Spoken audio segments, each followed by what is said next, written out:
네, 바하 두데이 바이올린을 위한 협주곡 D단조 중에서 2악장 라르고 다비드 오이스트라흐와 이고르 오이스트라흐 연주로 들어봤습니다.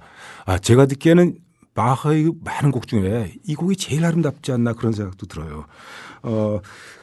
지원이 바이올린 선생님께서는 빨리빨리 진도 나가는 것보다는 차근차근 잘 익히고 또 음악을 사랑하는 마음을 키워주시는 좋은 선생님인 것 같아요. 그런데 선생님이 그렇게 가르치실 경우 어머니들이 왜 빨리 진도 안 나가냐고 선생님한테 항의하고 그럴 수가 있거든요. 근데 지원이 어머님, 끝내 이 길이라님은 그러지 않고 옆에서 같이 음악을 즐겨주시니까 지원이한테도 굉장히 좋을 것 같습니다. 끝내 이 길이라님도 그 지원이의 라이브 연주를 이제 몇 달 동안 즐기셨는데 우유 캡틴님도 그러셨어요. 글을 주셨는데 바하의 무반주 첼로 모음곡 1번을 스피커가 아닌 생으로 바로 옆에서 들어봤어요 하셨네요. 와, 첼로 소리가 이렇게도 좋았나요? 심장에서 진동이 울리는 것 같았답니다 하셨어요. 네, 참 좋으셨겠습니다. 악기란 게 원래 사람 목소리를 확장하기 위해서 개발한 거죠. 바이올린은 그 화려하고 높은 그걸 확장하기 위해서 이제 17세기에 그렇게 발전했고, 첼로는 이제 낮은 말하자면 남자 목소리. 첼로 현이 GDA 이렇게 내현인데 그 중에 이제 G현이 그 남자 목소리와 가장 비슷하다 그렇게 얘기하죠. 또 편안히 앉아서 이렇게 연주를 하게 되면 차분히 대화를 하는 그런 느낌이 들기도 하죠. 네, 말씀하신 바하 무반주 첼로 모음곡 1번 중에서 프렐류드, 네, 엔리코 마이나르디 첼로 연주로 함께 들어볼까요?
네, 바하의 무반주 첼로 모음곡 1번 중에서 프렐루드, 엔리코 마이나르디 연주로 들었습니다.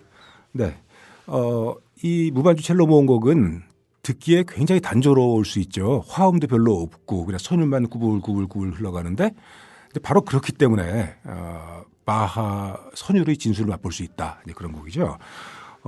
저는 이 곡을 한동안은 너무 단조로워서 그리 자주 듣지 않았는데 요새는 가끔 들을 때마다 이 곡을 어쩌면 이렇게 갈고 다듬어서 이렇게 근사하게 연주를 할까. 이 곡도 놀랍지만 이 연주하는 분에 대해서 경외감이 들어요. 네. 뭐 카살스나 피에르 푸르니에, 모리스 장드롱 이런 분들 연주도 다 좋은데 오늘 들은 마이나르드 연주도 참 대단하죠. 정말 경의를 표합니다. 네, 이 무반주 모음곡은 1720년경 작곡한 걸로 추정할 뿐 누구를 위해 언제 왜 작곡했는지 정확히 몰라요. 그래서 우리 클래식의 첫날 밤에서 바하를 다루기가 좀 어렵죠. 첫날 밤에 무슨 일이 있었는지 알 수가 없으니까. 네. 근데 이 시기는 그 바하가 쾌텐에 있을 때예요. 쾌텐에서는 그 교회 예배 때 그 음악을 많이 쓰지 않았어요. 그러니까 엄숙주의 경향이 있어서. 그래서 바하는 이때 주로 세속적인 기악곡을 많이 썼죠. 그래서 우리가 좋아하는 바하의 기악곡들은 대부분 이 시기에 썼어요. 참 고마운 일이죠. 바하는 이곳에 오기 전에 바이마르에서 오르간 연주자로 있었는데 좀 그 일하기가 시원치 않았나 봐요. 그래서 쾌텐의 일자리를 알아보려고 하다가 바이마르 공한테 걸려갖고 하인 주제에 네 멋대로 직업을 알아봐? 너 깜빵. 그래서 감옥살이를 한 달 하기도 했죠. 그런 시대였어요. 근데 결국 이제 풀려났고 쾌텐으로 오게 됐죠. 이 시기는 바하 생애에서도 제일 행복했던 시기 같아요. 쾌텐의 레오폴트 공은 실제로 미성의 테너였고 그다음에 악기도 여러 가지 잘 했고요.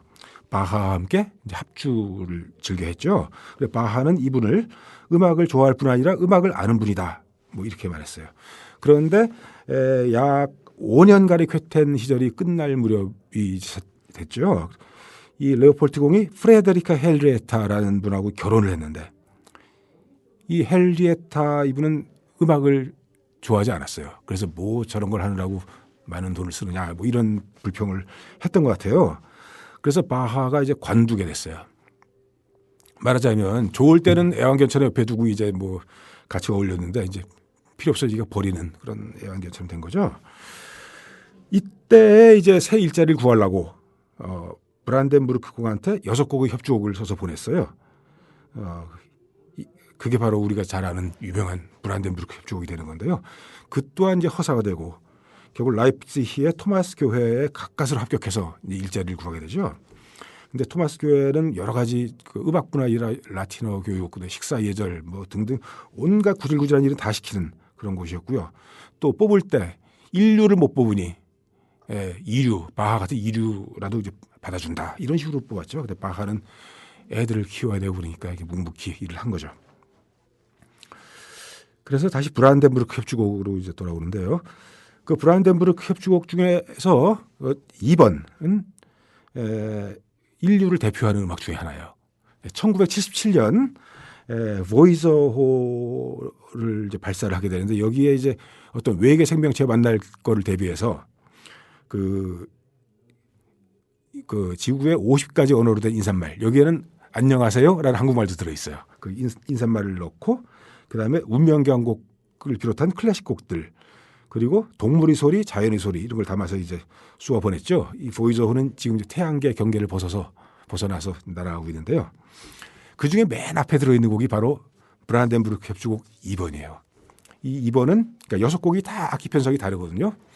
2번은 솔로 악기로 그 높은 트럼펫, 그다음에 오보에, 바이올린, 그다음에 리코더 솔로 이렇게 나와요. 네, 이 트럼펫 파트가 너무 어려워서 우리나라에서는 자주 연주할 수가 없다 그럽니다. 네, 자 아쉽죠? 네, 브란덴부르크 협주곡 2번 중에서 3악장 그 재즈 트럼피터 윈턴 마살리스가 연주한 그 녹음으로 들어볼까요?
네, 바하의 브란덴부르크 협주곡 2번 중에서 3악장 윈턴 마살리스의 트럼펫 연주로 들었어요.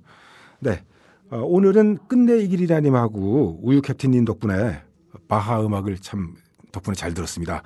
클래식 첫날 밤에서 한번 바하 편도 좀 하도록 노력해 보겠습니다.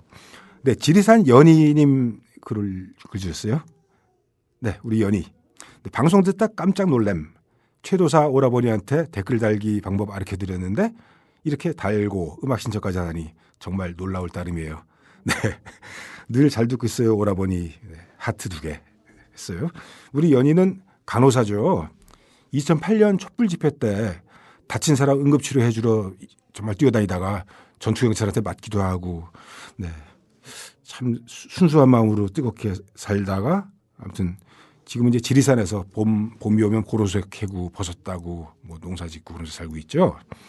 네, 연희가 12월 5일 우리 민중총궐기 때는 서울 온다 그래요. 그때 만나면 우리 뭐 거리에서 만나고 또 뭐 막걸리도 한잔하고 그렇게 될 것 같아요. 네, 그때 만나자. 근데 또 혹시 복면 쓰고 다니지 마. 복면 쓰면 테러리스트로 오해받아서 총 맞을지도 모르니까 그냥 연희 이쁜 얼굴 그냥 내놓고 다녀야 된다. 네, 네. 실없는 소리를 좀 해봤습니다. 네, 아니 그 좀 뭐 소통이 되는 뭐 사회를 위해서 거리에 나와 있는 사람들을 벽으로 막아버리고 버스에 줄 매달아서 좀 흔들었다고 이걸 뭐 IS랑 똑같다고 대통령이 얘기하다니 정말 미치지 않는 게 다행인 것 같습니다. 네, 음악이 있으니까 우린 좀 안 미칠 수 있죠. 네, 이번엔 시베리우스의 핀란디아 들어볼까요? 시베리우스의 조국 핀란드는 숲과 호수의 나라라고 불리는데 시베리우스가 이제 젊은 시절을 지내던 19세기 말 20세기 초 이 무렵은 핀란드가 지금 우리나라 뭐 이상으로 깝깝했나 봐요. 러시아의 압제에 허덕였죠. 러시아 황제 니콜라이 2세는 핀란드 자치권을 폐지하고 의회와 언론을 탄압하고 이제 핀란드어를 금지하고 러시아어를 강요하는 등 온갖 핍박을 가했어요. 그래서 시베리우스는 상처 입은 조국에 대한 피 끓는 사랑을 담아서 핀란디아를 작곡하게 되죠. 그 1900년 7월 2일 파리 만국 박람회장에서 헬싱키 필하모닉 연주로 이제 초연됐는데요. 핀란드 국민들은 이 곡에 열광했어요. 하지만 러시아 당국은 내용이 너무 선동적이지 않냐 해서 연주 금지령을 내렸죠.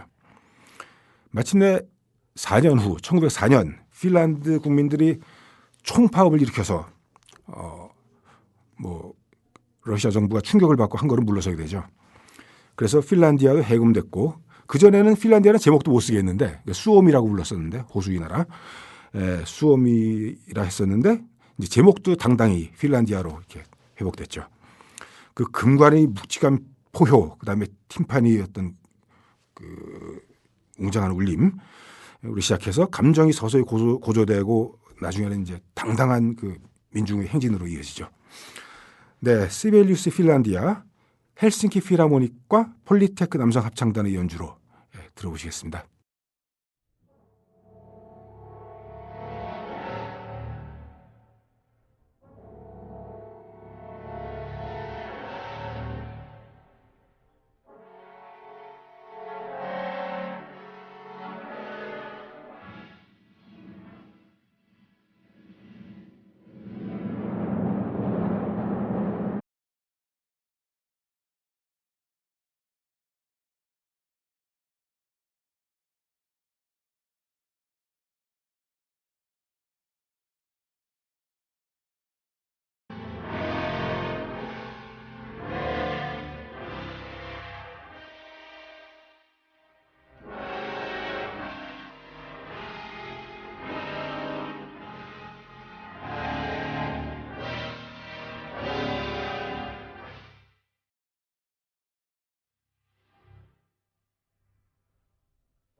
아직도 콘도 회원권 분양받으세요? No. 저렴한 금액으로 회원권을 이곳에서 구입하세요. 전국에 있는 모든 콘도 회원권, 여러분이 찾는 회원권에 관한 정보가 모두 있습니다. 회원권 114, 대한민국 대표 회원권 거래소 회원권 114. 인터넷과 모바일 앱에서도 검색할 수 있습니다.